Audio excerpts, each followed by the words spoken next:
kapatid. Happy Sabbath! Nalulugod ko ang bawat sa atin na tayo marami sa bigla.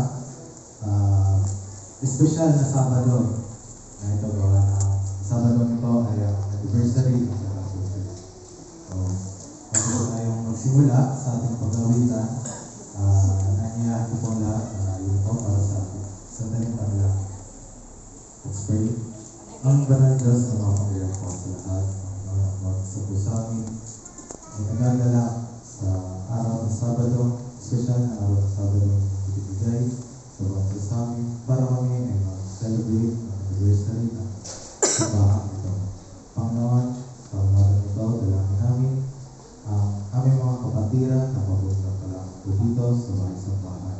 Hindi po silang ilayo sa mga pupuri ng kapamakan. Panginoon, sa aming pag-awitan ito ay gawin niyo pong pagdadalunal ang aming gagawin pag-awitan ito. Pero po ang dalangin sa pangalan ni Jesus. Amen. For our first song, let us sing Blessed Assurance, Jesus is Coming.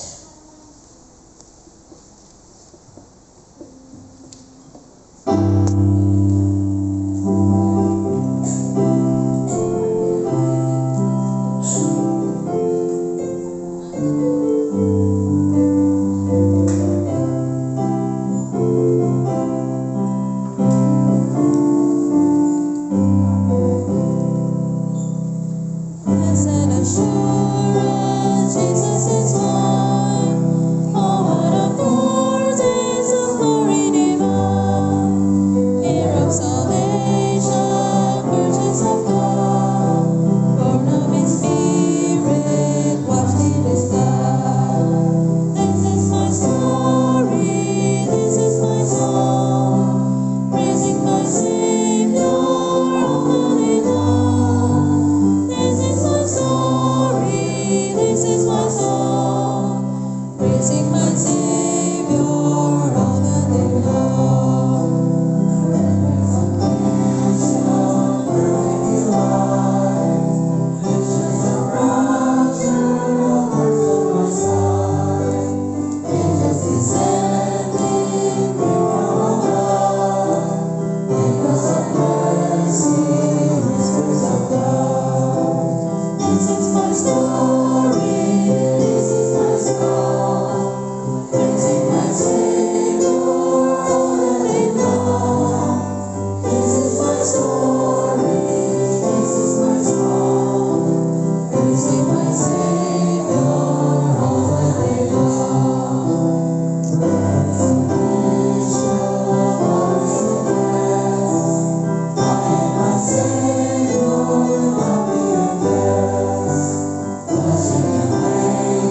sa aming pagsamba sa iyo at bigay papapuri. Tulungan mo kami, Panginoon, sa diin maglakad kami o yun sa iyong pagkabuto. Tulungan mo itong Sabbath School, ang mga may bahagi. Tulungan mo sila na mag-deliver sila sa mga part according to your will, O Lord. Bigyan mo kami ng banal na araw, sa diin makapagsamba kami. Hiling namin ay mga banal na anghel at banal na espiritu maging nasa gitna namin upang magbigay papuri sa iyong pangalan.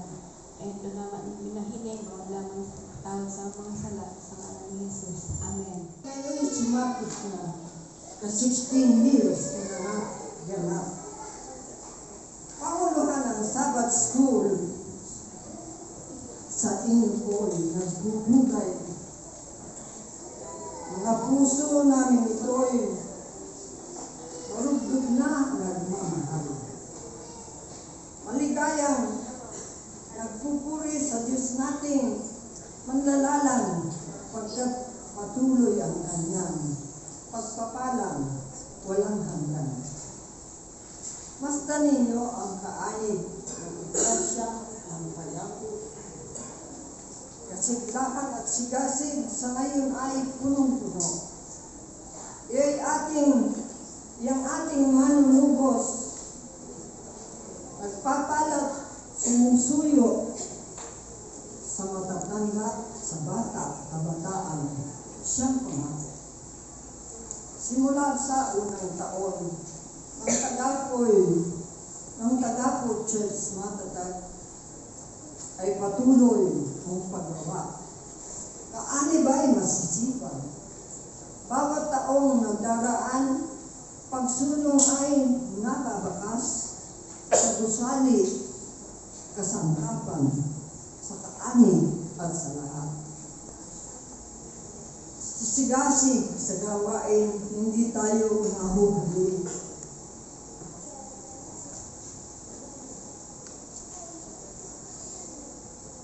Nagdaraos ng BBS, Grand Sabbath School. Kahit pulyeto'y pamahagi, ang malaking at higain manayang ipamahagi ang ating pabalita na siyang dala ng sarili.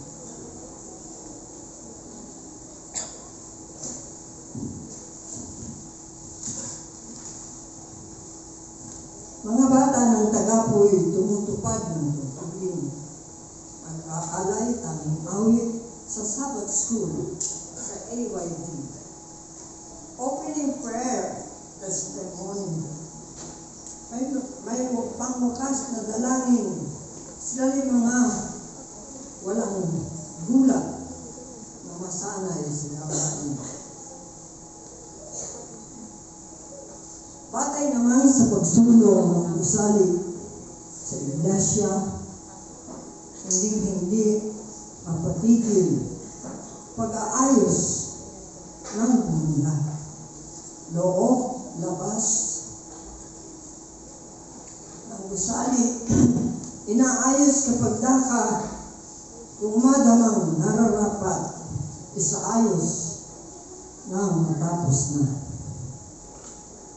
Nang lingkod niya ay nasa US, wala siyang adhigain, kundi mag-alay ng tulong sa mahal sa church natin inaangkin. Samantalang naroroon nagpaplano ng gagawin, makapagsulisit at tumulong sa iglesia ng hinihiling. Nagsimula ng tumulong kapatid niya treasurer sa paghingi ng donation sa choir niya utol advance. Sa tulong ng Panginoon, nagbibigay na malulungin, kaya halos taon-taon sulong ang gawain. Tungkol po sa mga nagawa natin dito, mula sa simula, ay ang pagtatayo nitong building, yan pong pagkakaroon natin ng mga upuan, ito na labing 12 na upuan niyan. Ayan ay mga donated. Mayroong by families at mayroong mga friends. Kapatid and happy Sabbath po. Para po sa ating, gusto ko po sanang pasalamatan ang ating 16 years church anniversary at samahan po niyo sana po sa sambayan. Panginoon, Ama mo naman, nagpapasalamat po kami para po sa aming 16th church anniversary po sa araw na ito. Salamat din po sa lahat ng inyong mga pakikisama sa aming pamumuhay simula noon. May 16 years na tayo po ang nakaraan. Salamat po at nandito pa rin po kami sa inyong harapan na patuloy na nagpapasalamat at nagpupuri sa inyong mga pagpapala pakikisama sa amin sa mga lahat ng parte ng aming pamumuhay. Ay nananatili po kami nakatayo at nakahalap at umaasa may pananampalataya sa inyo. Dalangin namin Panginoon na sana po ay patuloy pa ang lahat ng aming faith sa inyo na ito at ang inyong lahat ng mga pakikisama sa aming pamumuhay hanggang sa mga harapin pa at sa mga panapanukala po namin pagmamano ng buhay na walang hanggan ay maging karapat dapat pa po sana kung minsan po ng aming mga mahal sa buhay ng mga pinapanukala. Patawarin po kami sa aming mga kasalanan at ito po ang aming sambutan sa Panginoon ni Jesus. Amen po.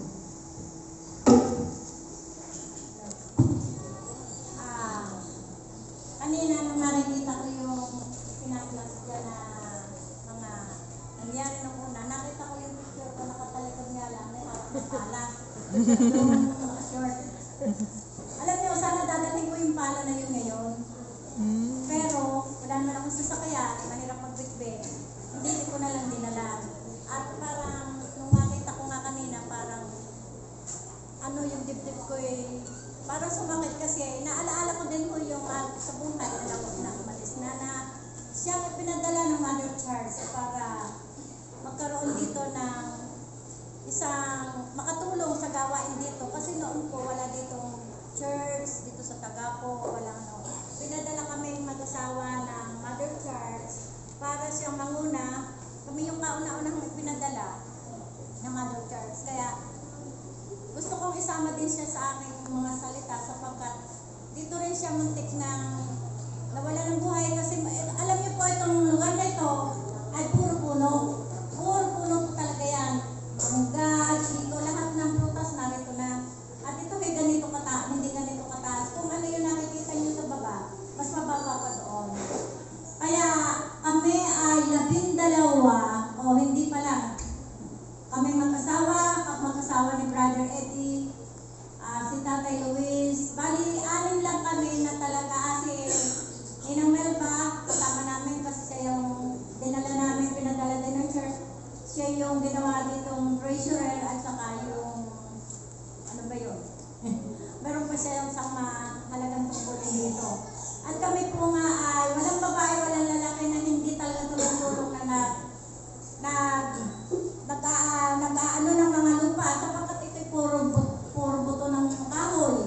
Siya po ay muntik na yung hinuhukay nila ay muntik na sa kanya tumapon, kaya kundi siya nahila-hila ng ibang mga tumutulong ay siguro siya noon pa nawala. At hindi ko rin po malilimutan noong unang sa madaling salita po. Hindi ko rin po malilimutan ay kami 12 na tinatag ang kauna-unahang iglesia dito sa Tagapo. Ito na nga po yun. Nung panahon po yun, hindi pa ito masyadong yari. Pero makapagpupulong na po kami kasi itinalaga na nga po ito ni Pastor Flores. At kami po ay 12 na dito at hindi ko malilimutan yung sinabi ng asawa ko na yun ang suot mo at ito naman ay susuot ko. Kaya ito po ay dinala ko ngayon sapagkat ito ay sobra ang memorable po sa akin. Ito po, ang damit na ito ay nung kami pumirma dito sa church na ito, dito po sa kapas na ito, kami po ay 12 at ito po yung suot ko na aking damit noong kami ay magpirma at ito'y talaga. Kaya ako po'y tuwan-tuwa at ito hanggang ngayon ay buhay pa. Malaki po ito kasi ang taba-taba ko po noon. Malaki po talaga ang katawan ko. Alam niyo, ang damit na ito, pag nakikita ko, nagpa-flashback sa akin yung mga hirap, saya, at mga pagtitiis na ginawa namin sa iglesia ito para mabuo. May nagsusulisit, mayroong nagluluto para mapakain yung mga karpentero, mayroong naghuhukay din, hukay doon. Kami po, wala kaming araw na sinayang. Kaya, sweeter as the years goes by, masaya na po tayo ngayon dahil narito na tayo sa napakasiglang mga kapatiran, masiglang iglesia, at salamat sa Diyos sa mga nagbigay ng mga para mabuo ang iglesia ito, lalo na ang family ni Pastor and Mrs. Villa Gomez na siyang nag-donate ng lugar na ito.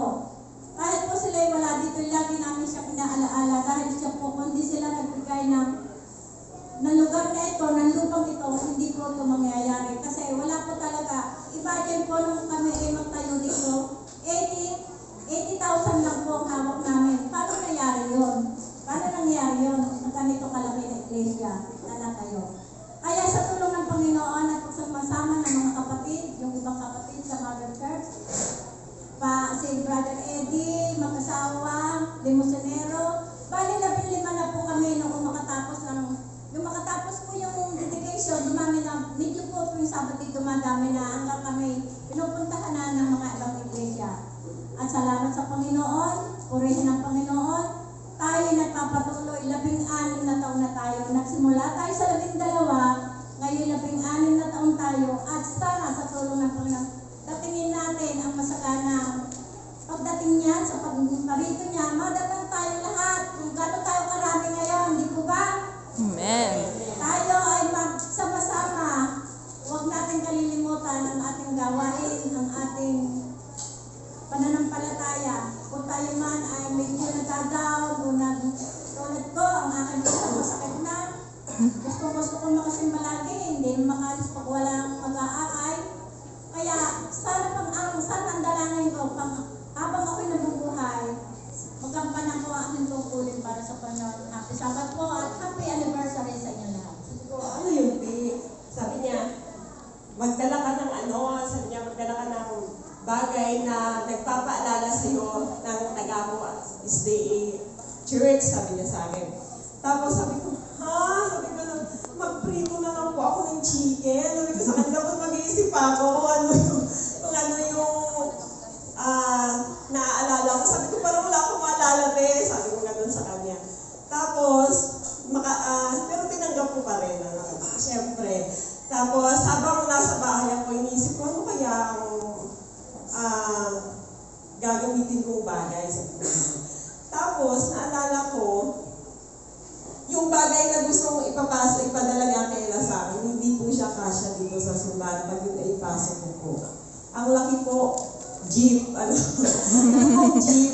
Kasi mga kapatid, dati, nung unang dating ko dito sa Laguna, ang alam ko lang na church kasi ay AUP. Kaya talagang pag Sabado, bumabiyahe pa po akong papuntang Silang para magsimba. Kasi hindi ko alam ang mga churches dito. Tapos, nung matagal na ako nagsisimba doon, sabi ng boyfriend ng pinsan ko doon, sabi niya, ba't dito ka pa nagsisimba ate? Ang layo-layo. Sabi niya, alam mo bang may church doon sa Tagabo? Sabi niya sa akin, sumakay ka lang ng jeep ng Santa Rosa Bayan, galing din yan, sabi niya, mahahanap mo yung church, sabi niya doon, meron doon sa Tagabo. Eh di nung nalaman ko yung talaga ba, meron pala, bakit ako nagpapakahirap pumunta dito? Sabi ko gano'n, o sige, sabi ko, sa susunod na Sabado doon na ako sisimba. Ayun, the following Sabbath po, ang aga ko rin. Kasi maaga akong pumupunta ng church ng AUP. Tapos, ayun din inagahan ko rin pumunta dito. At pagdating ko, kasi maaga pa, ang bumungad agad sa akin ay sina Sir Bolyes, si Jiril, at saka si Jerly. Sabi ko, ay, ang gaganda naman ng mga taga-taga po. Sabi ko, tapos, nagtaka ako, bakit nagsasakayan sila ng jeep? Sabi ko, bakit may dalawang jeep? Sana naman ito pupunta? Sabi ko, ay sis, sumakay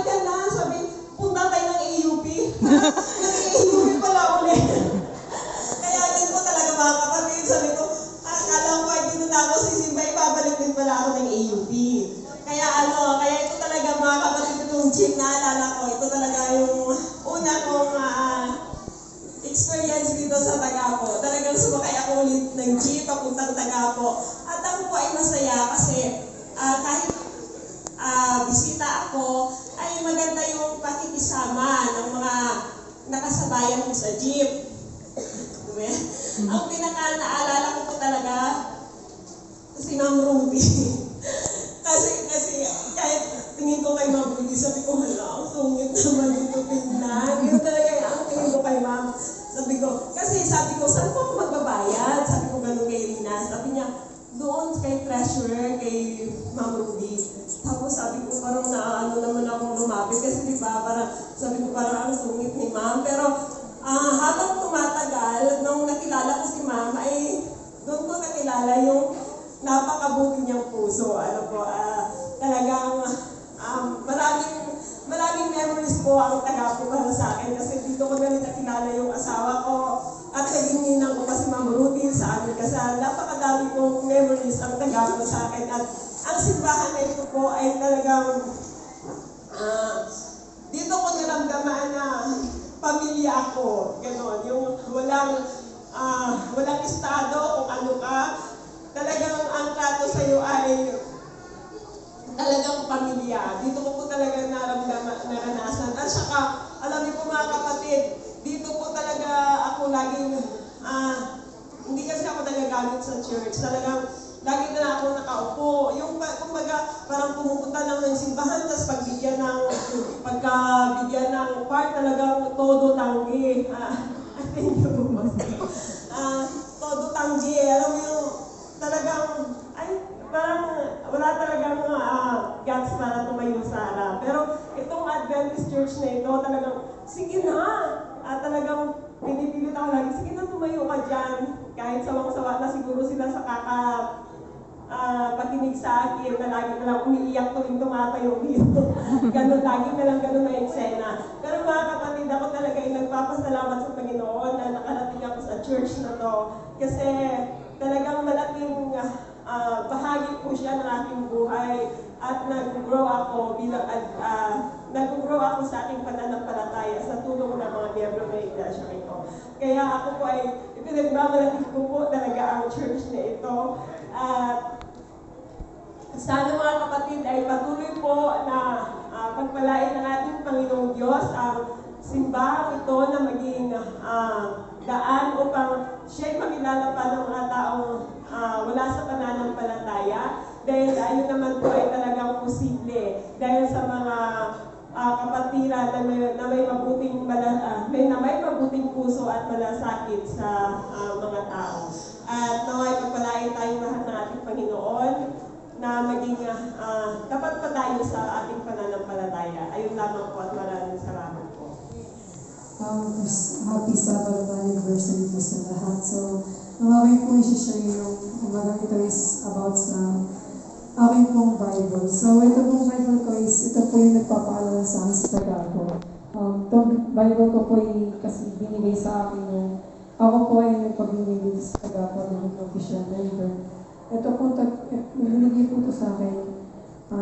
Naging masaya po ako dahil nakakapag-aral ng salita at yung mga naaaral ko pong salita is nasasaya ako na nalalaman ko maraming bagay about sa Bible. Kasi po nung dating religion ko po is yung Bible ko lang is maiksi at tungkol sa New Testament. Kahit New Testament po siya is yung mga mga books ng New Testament is unang-unang kaysa po dito na ibinigay sa akin ng Bible is kompleto at lahat ay tama yung mga nakasaad dito. Tuwing po nakikita ko may nakikita ko mga verses about sa Bible, tinicheck ko muna po siya dito sa Bible ko kung totoo po talaga.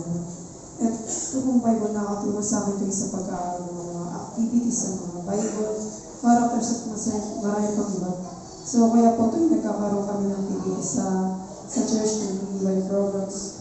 Isa po na nagkakaroon ako ng idea tungkol sa mga Bible characters na pinag-aaralan namin. Kaya magpapasalat po ako nung una rin po na naging member ako dito. Dito ko po nalaman na parang dito yung tamang church. Dito nalalaman yung mga, at dito sinusunod yung mga utos at lagi silang nakabase sa Bible. Tuwing kung nakikita ko Bible, remember ko yung taga ko at sa kanilang mga pag-Bible study sa amin bago kami magpag-iwan. So, ayun lang po. Ako sa share ngayong umaga. Happy Sabbath po. Happy anniversary nito sa amin. Amen. Araw ng Sabado. At salamat makakasama natin ang isang biyasa, isang manggagawa ng Panginoon. Mamaya mapapakinggan natin si Pastor De La Cruz.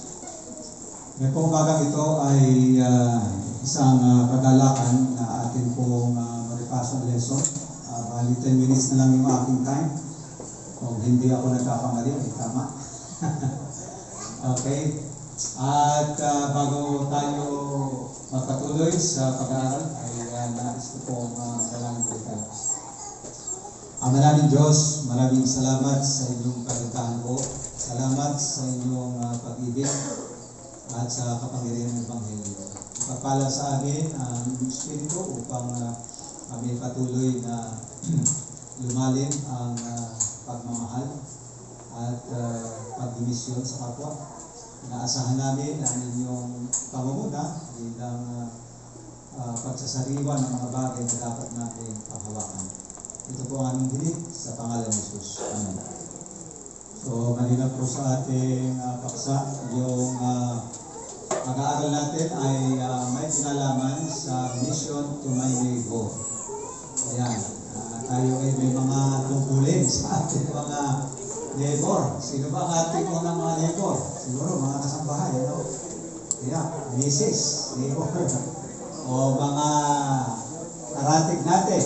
Ano? At alam natin na ito ay napakahalaga sapagkat sa bago tayo lumayo ay dito muna sa malapit.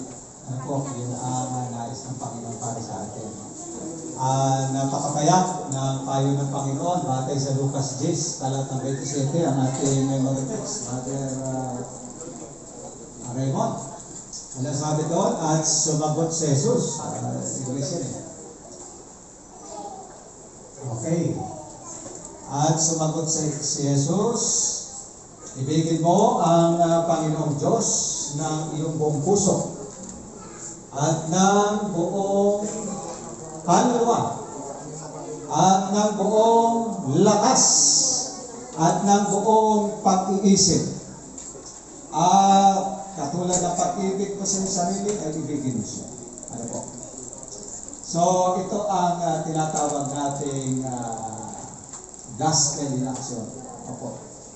Ang Bible ay nagsasaad maging spirit of prophecy na ang pag-ibig sa ating kapwa ay isa sa mga kapahayagan ng refleksyon kung paano natin ibigin ang Diyos. Ano?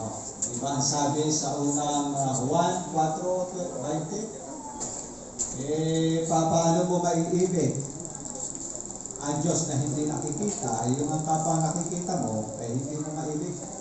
Ano po? So ito ang number 1, sapagkat ang pag-ibig sa Diyos ay nangangailangan ng tinatawag natin full commitment. Kompletong pagkatalaga. Katapusan. Program. Sitayo at ulitin po ating ministro, Sweeter as the years go by. Oh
bawat isa sa amin.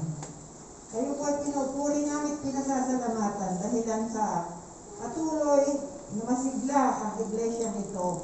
Hinihingi namin, Panginoon, na patuloy niyo kaming akayin sa kabanalan, sa pagsunod sa inyo, at sa pagmamahalan sa isa't isa at naipakita namin, Panginoon, ang iyong mahal na pag-ibig sa lahat ng mga taong nakikisalamuha sa amin sa iglesia ito, sa aming mga dalaw, at sa kapaligiran namin, Panginoon. Salamat po at matutupad namin ang nais ninyong isagawa namin. Naibigin namin ang aming mga kapwa na gaya ng aming sarili. Makita sa bawat isa sa amin ang inyong panahon na pag-ibig. At ito po ang mag-akay sa amin hanggang sa langit na bayan. Ito po ang aming dalangin sa matamis na pangalan